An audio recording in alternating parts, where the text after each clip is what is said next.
Well, hello, welcome to another Saaby's Garage video.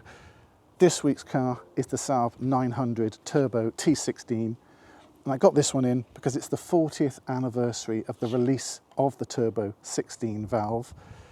This one is a 1985 model, but it was released in 1984.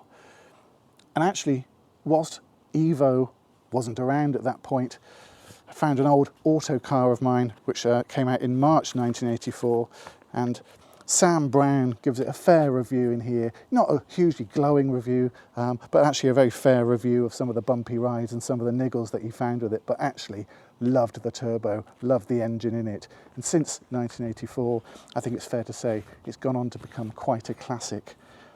If you were going to pay for this in 1984, the original list price was £14,490.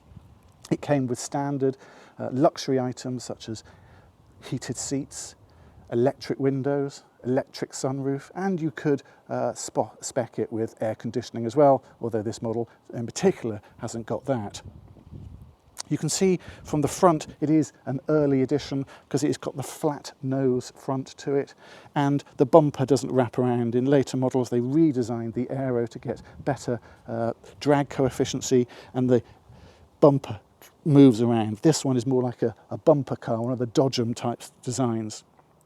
And the design of this car, I think, is what's made it a classic, especially the turbo. I mean, the 900 Classic itself is a great car, but the turbo version, the 16 valve in particular, with the aero kit on it, is what makes it special.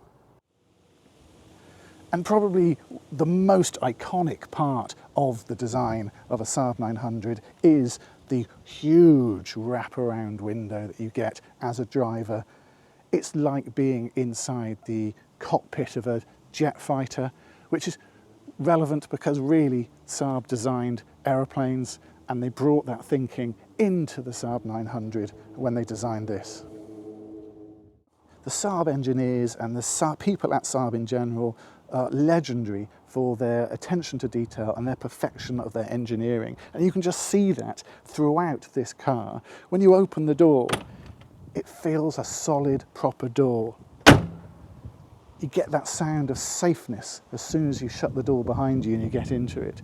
The sweeping lines as it comes back, stood up by the wonderful, in fact legendary, three-spoke alloys, again designed by Jeff Wardle, UK designer, just makes this car iconic. This car is just growing and growing in popularity. And coming around to the rear of the car, you get a nice subtle spoiler here. Later on they made more of a statement with this, with the Coulson whale tail, but actually I think the more subtle original spoiler actually gives it a little bit more distinctiveness and a bit more class than maybe the Coulson has. That might be controversial. The rear comes through here with the lights. This version shows you've got the dual overhead camshaft, and it's a 16 valve version. And if you open this up, you get this cavernous space. The rumours are that it was designed to be the same size as an average double bed. So if you could put the seats down, actually you could sleep in this comfortably for two people. Back in the day, the stereotype was this car was the car of architects and engineers. Basically you had to prove that you had a polo neck top and some cords and some wire rim glasses before you could own this car. And I'm not quite sure how many of those people played golf, but they could fit plenty of golf clubs into the back of this car. And a ginger cat. In this back of this particular version, I've just happened to come across the Saab 900 book, Icon by Matt Searle. On the front cover is this very particular car here, this Morty, and throughout this book you get oodles of knowledge about the T16, the history of the design, the history of the engine, the history of the designers behind it. It's absolutely packed full of interesting information. If you are interested in Saabs, then I would thoroughly recommend getting in contact with Matt, or come along to the NEC on the 8th to the 10th of November. Matt will be on the stand, and I'm sure you have some copies of the book to sell as well. For now, let's just leave that there and close you up. Again, That sound, that absolute quality of build, the workmanship that's gone into this is a solid car. You don't tend to get that sound from modern cars these days. Let's just take a look beneath the bonnet. And another piece of thoughtful engineering from the Saab team is the clamshell bonnet. If you've ever worried that as you're driving along, your bonnet might just flip up and therefore obscure your view, that can't happen in this car because it flips the other way, and obviously can't flip that way as you're driving forward. Again, clever piece of thinking from the Saab engineers. Or is it? I've chatted to quite a few people who worked on Saabs professionally, and they say actually there's a Saab injury that you get, which is cracking your head on this so often that actually if you're working on it for any length of time, generally you'll take the whole bonnet off, hang it on the back wall and give yourself the full open space to work on this engine.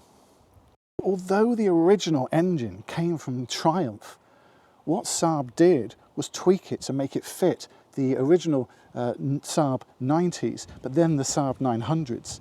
And one of the things they had to do, one of the main things they had to do really, was rotate the engine 180 degrees. Because of the transaxle, the clutch and the flywheel needed to be at the front of the car.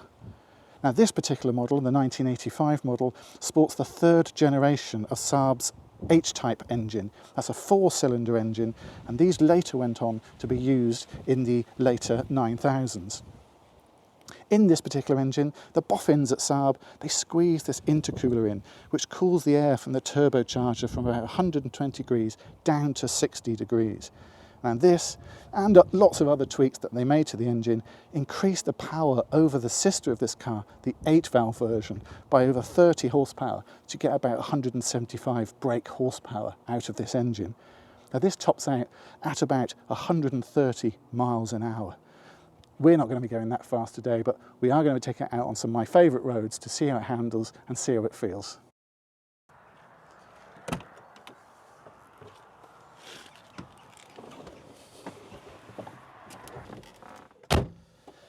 The first thing you notice when you get in a Saab, any Saab really, is the comfort. These seats are legendary, comparable really with Volvo, I'd say. I had a Porsche recently, and the seat adjustment boasted that it had 28 different levels of adjustment, and I just couldn't get it right. I just kept fiddling and fiddling with it, trying to get sort of my comfort right in my bolster, my support, and just couldn't do it.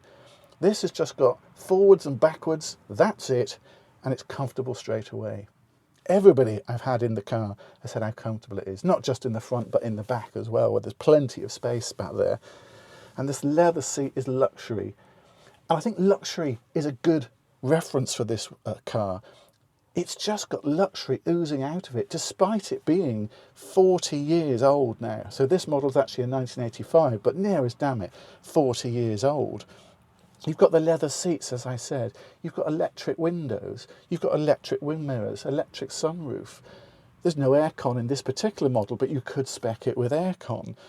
At the time, the executives and the business people who had this car and bought this car were really up there with Mercedes and BMW. And I would say in terms of style and design, they were way ahead.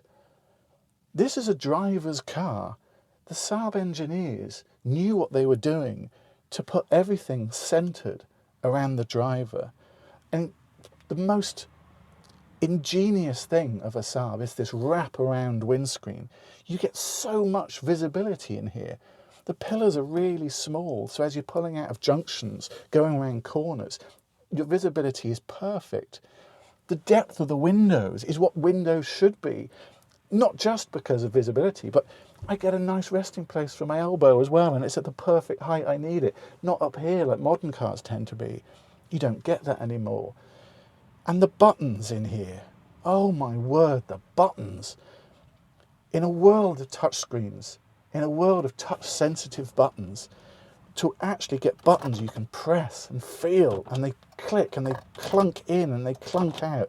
There is no mistaking that you've pressed a button in here. There is no need for false haptic feedback. You've got a button that does the job. It's fantastic. Everything in here is clever and it's well thought through. Saab, being Saab and the Saab engineers, which ultimately probably led to the demise of Saab, sadly, they did little quirky things as well. They didn't want the keys in a place where if in a crash situation they could end up into your knee. They put them down in the centre console instead, along with the buttons for the electric windows as well. Clever thinking there. And if you ever owned a Saab, you know that you have to put the car in reverse before you can even take the key out as a safety precaution. Right, let's start him up and we'll get out on some better roads.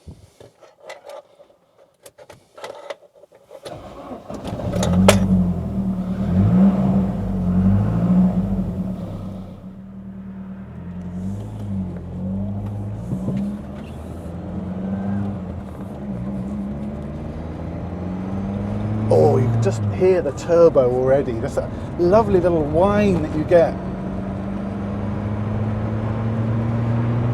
as you get up to 4,000-5,000 revs. And a thing I didn't mention before, but the thing that strikes you when you get in this car is the smell. And I don't mean that in a bad way. The smell in here is like you don't get in cars these days. It's a combination of leather and petrol. Of course, I hope there isn't a leak.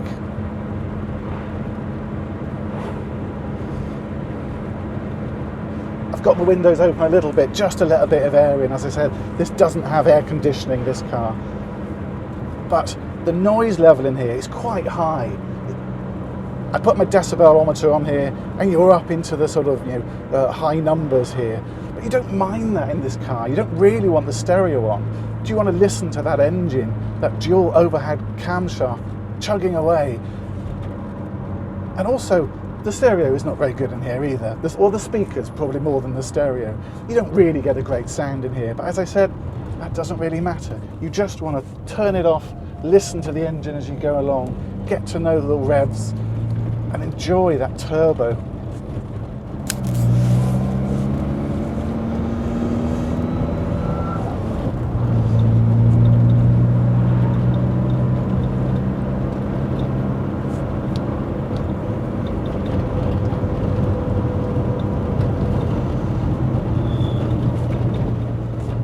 Just because a car is 40 years old doesn't mean it can't still be fun. It doesn't mean it can't still be comfortable. I'm just sort of gliding along here. It feels like a Rolls Royce. These seats, again, just make me bounce along the road. Yeah, okay, I feel some of the bumps and lumps. Of course you do. But it's still a good car. And it's still an exciting car. And as I get to the delimiter signs, I'm going to cut down into second and we'll see how the turbo sounds going up the hill.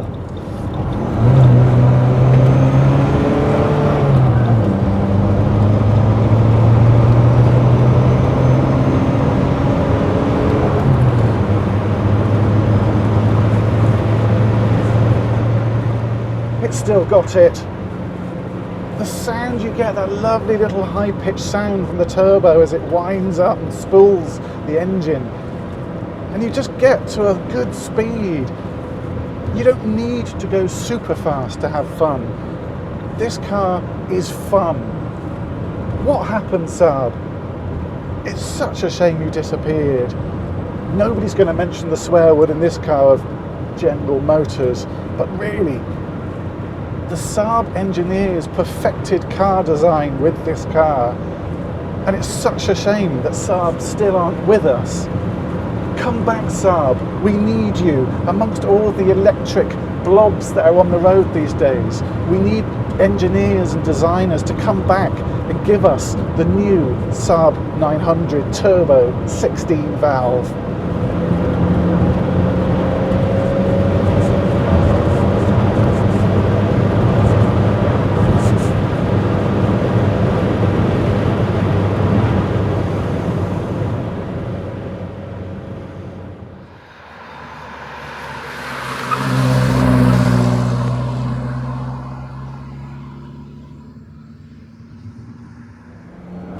So time for dislikes and likes, and I'm going to start with the dislikes because, well, there aren't many. I think the first thing is the turbo. You've always got to acknowledge with a turbo you're going to get lag, and you do in this, and it's noticeable. But it doesn't distract from the experience. It's still fun when that turbo kicks in. As I said, that sound kicks in, and you go, woohoo, yes, that's great. But the turbo lag, I couldn't not mention it. And then the actual sound from the speakers isn't great in here. But again, I don't really see it as a huge negative, because who wants to listen to the stereo when you're driving a car like this? And then the positive is this wraparound windscreen, and I'll get to that again. But the downside to that is that the wipers, actually when you need them, are a little bit feeble on the screen. So when it's raining, you can't hugely see a lot out of the front windscreen. But that's it. Everything else is positive in here. I mean, the design of the car, the ergonomics of the car, the smell, the sound of it.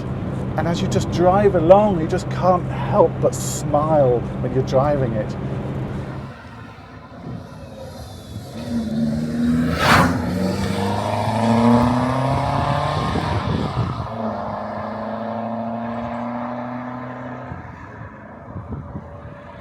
I think Saab did an absolutely legendary job with this car, and it's a classic now, and it will hopefully remain a classic for years and years to come, with many, many enthusiasts across the UK and across the world who love their Saab 900s, especially the Saab 900 T16 has a little soft spot in my heart, and I think many people's hearts. Long live Saab.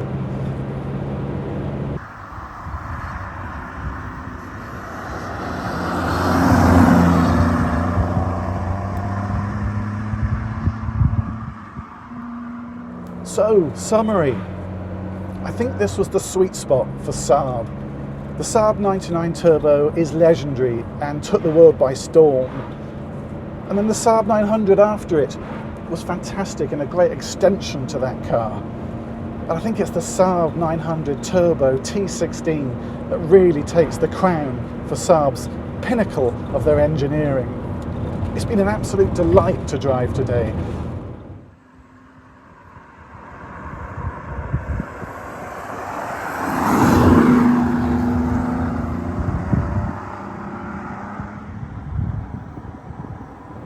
One thing I have noticed though is how small it is compared to other cars on the road today.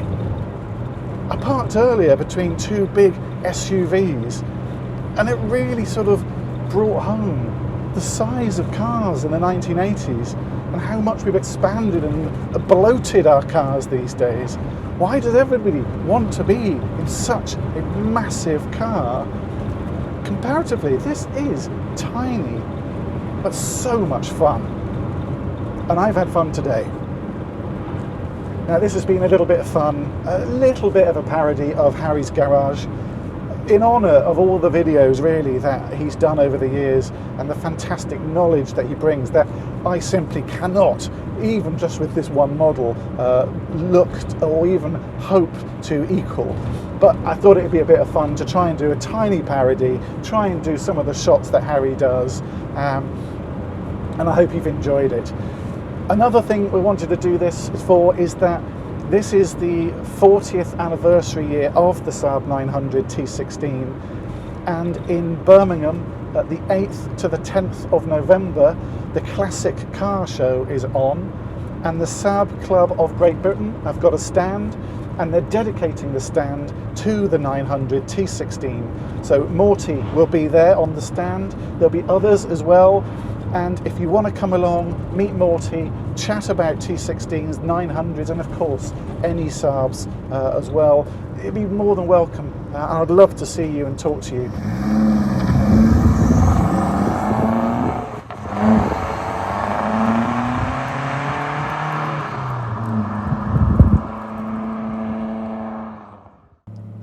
I just need to give a massive thank you to Tom for coming out and helping me film this video. He did all the exterior shots.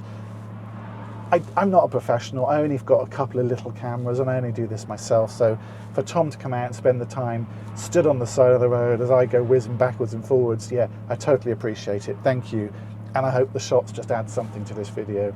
Cheers, Tom.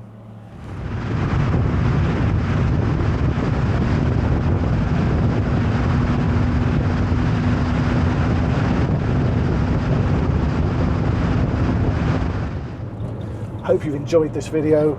If you did, keep watching, more videos to come.